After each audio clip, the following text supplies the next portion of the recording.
This is what it looks like inside here. Here's the holes that the tool goes into.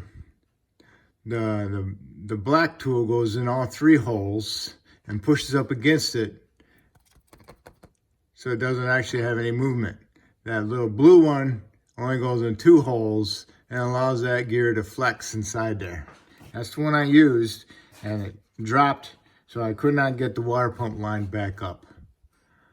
All right, because it came in, the chain took the slack out even more.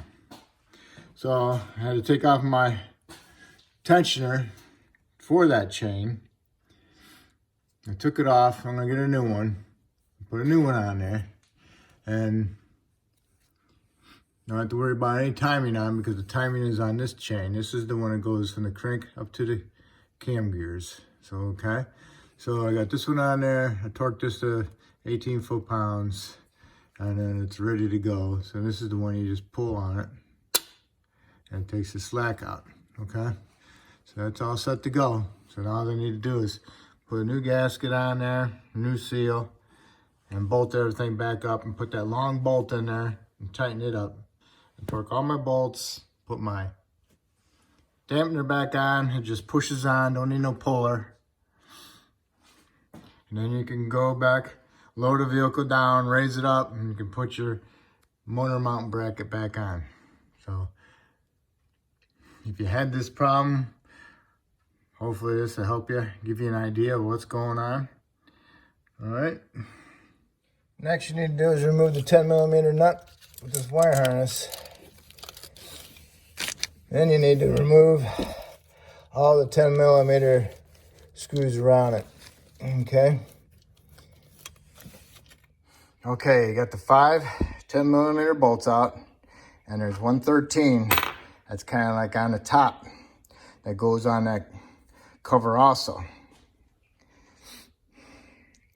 And then you got to go follow the tube all the way over to the other side, and you need to remove this housing. Okay, so first off you need to do is unplug your sensor and remove your sensor, and that's a 19. Okay, once you get that out of the way, then and there's 2 more 10s, one here and one there, and we'll have to look for the other ones. All right, this is the 3 bolts to hold that housing on to the side of the block. These are the 2 on the top, and this one's on the bottom. That long one is directly right below this tube on the other side. Okay? So you take that out, and the whole thing moves back and forth. All you need to do is just get it out far enough. You don't have to take the lines out. So you can replace that seal on there and pull the tube off and replace the seals on the tube and also get this cover off. Okay? Okay, this thing goes into that, like the thermostat housing would be like, and that goes into that side, and there's a big O-ring on this side too, going into here. All right. Okay, after you got that thermostat housing off the back, and then now there's 2 more bolts that go through the front cover, and they're exactly right there, right below the tool, and right next to the upper engine mount bracket. Okay.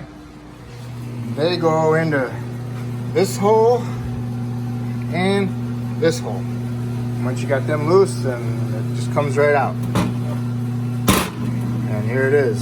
And that's the pulley that goes into the sprocket. All right, now make sure you clean up all your gasket surfaces. Replace your O-rings, 2 of them. Clean that up. Replace that one. And also, don't forget about that one, where the hoses go on to clean that one up too. Make sure you replace all those seals. All right? And start your water pump first.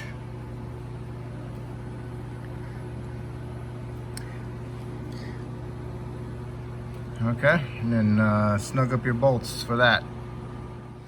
Okay, I got the back of the timing cover area cleaned up. Put my seal in here. Make sure it stays in there. Once you put it in there, let it sit for just a little bit to see if it pops out. If it don't pop out, then it's ready to go. I'll just install a little bead of silicone sealer around it, just for my own personal reasons. Otherwise, you don't need it, but I like it. So that's what I'm gonna do, and then I'm gonna get it in there, and I'm gonna get a couple of my bolts started. And I'm gonna start off with this one facing downward because that's where my original bolt was. So look and see where your bolts are and kind of get it close. You can always turn it where it needs to be on the back side. So inside the hole here. Okay. Stick your finger through there. All right. If you're gonna use sealer, make sure you have all your bolts ready and a tool to at least get it closely snugged up. Because once you put it up in there and it falls back down, the silicone is gonna stick to the cover backside, and then when it falls down, it pulls that seal out of there.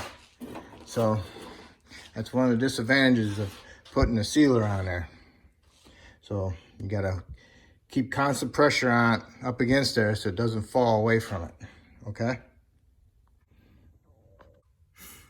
Okay, I got all my pump bolts in. There's 4 of them, 2 from the front and 2 from the back. Snug them up and then go around and torque them. I think the torque spec's like 30, 35 foot-pounds, something like that. But I just tighten them up. Use a 1/4 inch ratchet and I tighten them up. Okay, now I'm gonna line up my bolt holes for my pulley. And if I need to turn them a little bit, I can reach through the back side of the pump and turn the back of the impeller. And you can look up inside there with a mirror also. All right, now thermostat housing. You gotta clean up the block side and the housing side, and then put a new seal in there. It came out of the package, it was a round one. I kind of questioned it, but it fit in there and it went into that square. So it's a square hole where the seal goes. So now we're gonna get our tube in there with some new rings on it, and put the tube into here first, and then put the tube into there. Make sure you put some lube on the tube O-rings, and then you push them in there, and then push this housing up against the side of the block, and get your 3 bolts and get them started. Get new O-rings, some Silglide on it, and that one goes into the thermostat housing. There's a notch in it. You'll see it. It goes in it probably like that. Okay, it's in there. It snaps right on. You'll feel it. And you got to keep the housing close to the side and push it that way to get this tube into the back of the pump. Okay, and then push it up in there, and you get your 2 short ones. Those are like an inch and a quarter, and then the long one's like a 2-inch, 2.5 inch long bolt, remember? And then snug them up and then tighten them up. Remember, those are just little 10 millimeters, so you want to use your 1/4 inch ratchet. All right, now it's time for your coolant sensor, remember? It's a 19, put some pipe dope on it. All right. Okay, sensor's in there. Snug it up. Don't forget to plug it in. Next, you want to clean up your exhaust gaskets surface on the head. Clean that up. All right. Coolant sensor's plugged in. Put your little harness back on with a little nut, 10 millimeter nut. Put your gasket in there for your exhaust manifold. Get it all cleaned up. Clean up your exhaust manifold also.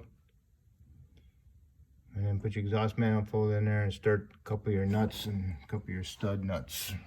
Okay, I put the manifold into the flange, and then I put the manifold up against the side of the head. Make sure you match the gasket which way it goes, because it can go on 2 different ways, and just make sure you match it to the manifold. Okay, got all my bolts started and all my nuts started. Now I'm going to snug them all up All right, there's 10 nuts and they go down there. 10 nuts and stud nuts, well, whatever. Sometimes the studs come with them, so. But anyway, there's 10 of them. Now you can put the shield on. Put the exhaust shield in. Remember, it's got the 3 studded bolts. And don't forget to plug your O2 sensor in. Now you can put your engine cover bracket back on. Don't forget the 2 washers that went underneath it onto the studs. Okay.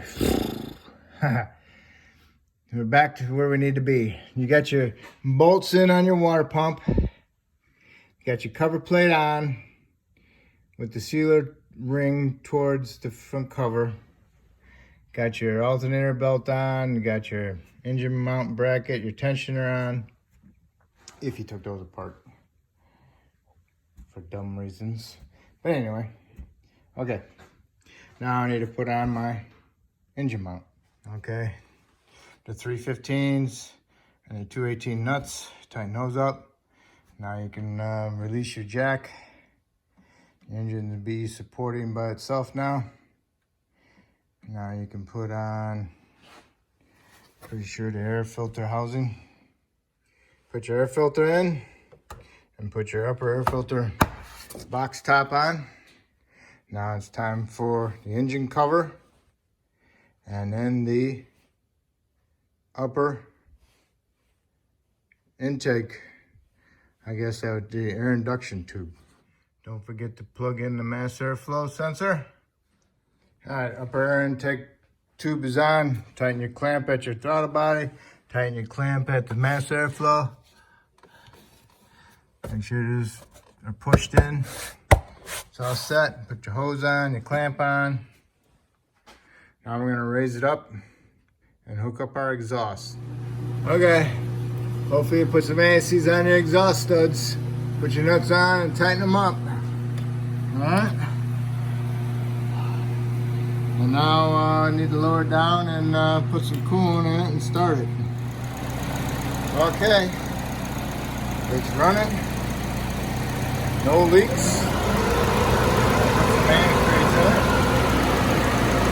Just gonna let it run a little bit longer and shut it off. See if air bubbles will get out of the system.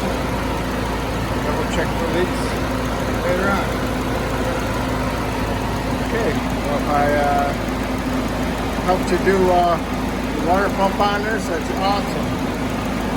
I helped you with figuring out what's going on with that chain and that gear.